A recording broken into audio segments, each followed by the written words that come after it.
এক বৃদ্ধা মহিলা নবীজির দরবারে আসছেন।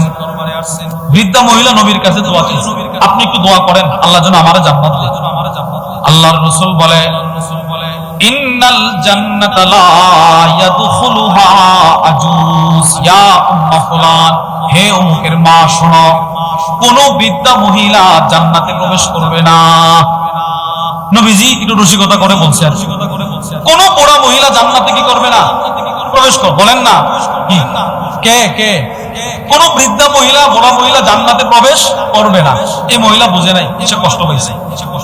সাহাবী বলে, হাওয়াল্লাতিল আজুজ তাবিকি। মহিলাটা কাঁদতে কাঁদতে নবীজির দরবার থেকে একটা দৌড় দিয়ে চলে যায়।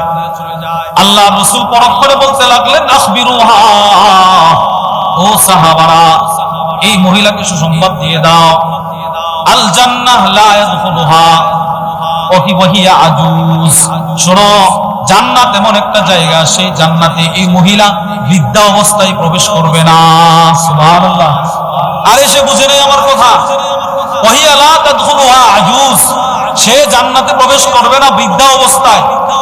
কেন তুমি জানো না? আল্লাহ বলছে, ফাইন্নাল্লাহ তাআলা ইয়াকুল, স্বয়ং আল্লাহ বলছে, ইন্না আনশানাহুন্না ইনশাআ ফাজআলনাহুন্না আবকারা।